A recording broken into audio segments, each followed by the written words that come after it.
G'day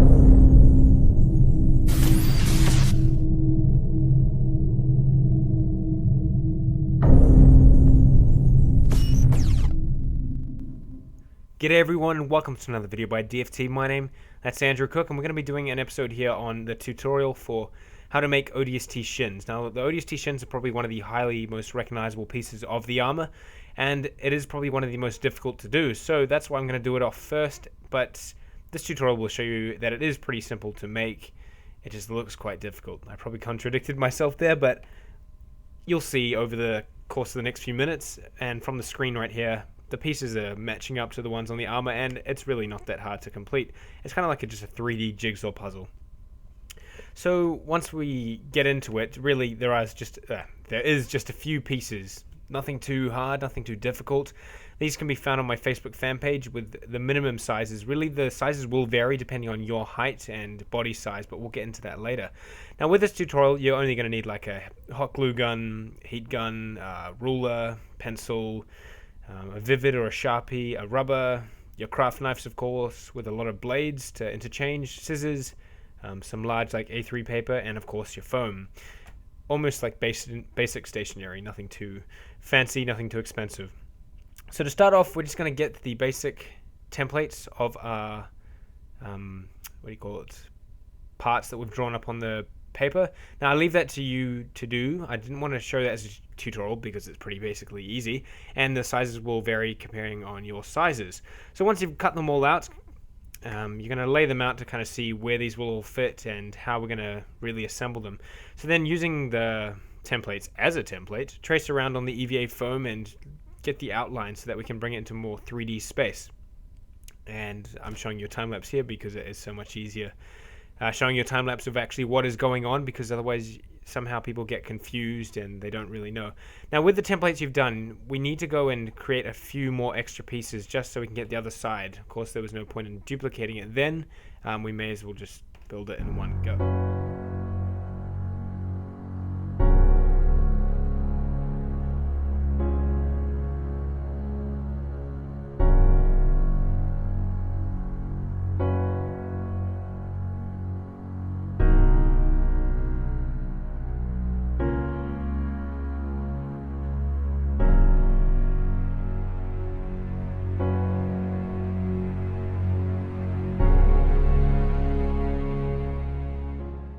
So after we've cut it out, you should now have the pieces all lined out, the exact same size, and of course now we've got the duplicates of the other side of the shin, so you should have more pieces.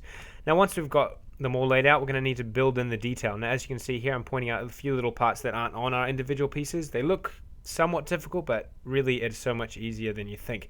So get a sharp blade. If you haven't changed your blade in a while, make sure you get a new one. Make sure it's very sharp, because when you're doing these cuts and slices here, you want to be able to get really nice firm curves.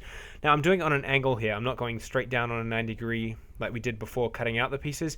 I'm going on like a 45-degree angle to give us a nice clean slice. I don't even know what the word is, but it gives you that very angular curve, which creates the detail and gives your object a bit more of a 3D approach rather than this basic like polygon shape. So a lot of people try to figure out how I'm actually doing this, but yeah, it's just 45-degree angle cuts. Now I want to leave one top side just at 90 degrees because that is just how the design is, how it's made. I'm literally just going off the exact same reference pictures that you guys should be. Don't completely trust what I'm doing here. You do need your own reference pictures. That's how I started, but I am guiding you somewhat on the right way. But it will look nice in the end. So what we're going to do is draw up the middle piece. You don't need my measurements to do that. You can just do it yourself. And then we're going to take the inner part and just slice that in half again. Now just be careful of your fingers here. Make sure they're well out of the way, because the last thing I want you to do is cutting off your finger or slicing it pretty bad because of my tutorials. So once you've sliced through that, just discard the bottom part, keep the nice flat one, and push it in there, and you'll get a little layered terraced effect, which you can then glue into position.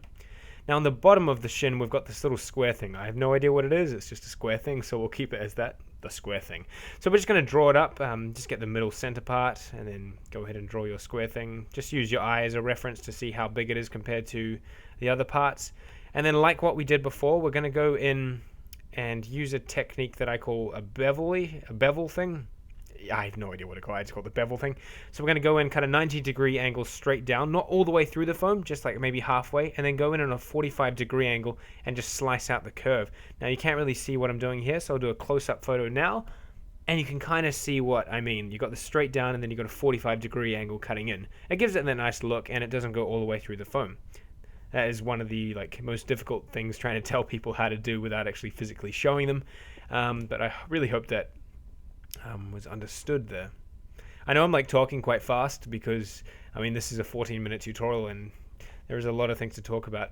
Now, you did just before, we're just going to draw out the little templates for the side parts, and this time we'll cut straight through it, go all the way through, because we'll then slice in half again those little bits, and then dispose of the back and just use the nice flat surface on top, and then glue it in position.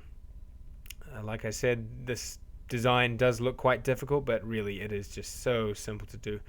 And then do the same on the other side, and you should be pretty sweet. I just trim it, make sure there's nothing sticking out, and yeah, it looks pretty good. And yeah, you got that terraced effect, which brings out 3D, gives it a bit more detail, and once it's all painted up and added weathering and everything, it looks pretty nice. Moving on. So now you can actually go and glue those on. Now, looking at what I've done here, just template out your ideas to see where it goes, so when you glue it in, it literally sticks the first time. The last thing you want to do is glue it down and then have to move it again or adjust it, because you get really messy glue effects. And then go ahead and do it to the top part as well. And yeah, man, it's so awkward. Right now, I'm just sitting in my room, just watching people outside scootering. All right, so now we have to give it that curve effect. Now the curve effect is easy. Just grab a heat gun, slightly give it a bit of a heat up, and the foam should easily bend. And then just give it a minute to cool down, and it should fit directly into the slot of our curved side parts. That's the reason why we did it as a template in the beginning, because we wanted that curve already. Now what we're going to do here is use the bevel technique again, the 45-degree cut, to give the kneecaps a bit of a sliced edge so that we can then build the wings on, and they should fit straight in. Now you can just go glue them. I don't need to show you a tutorial for gluing. You just get the hot glue and then put it on, and it should be pretty sweet. Let it dry, and then we can start assembling the rest of it. So already it's starting to look quite ODST-like, but we've just got a few more things to do. Now the top part, this is a stage that is quite difficult. You are going to have to grab your square part, lay it on, and kind of just make it fit yourself.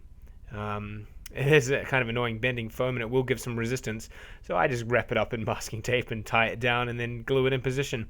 Now at the moment it does look kind of messy, so I highly recommend putting a significant amount of glue inside just so it won't ever break off once you pull the masking tape off like here.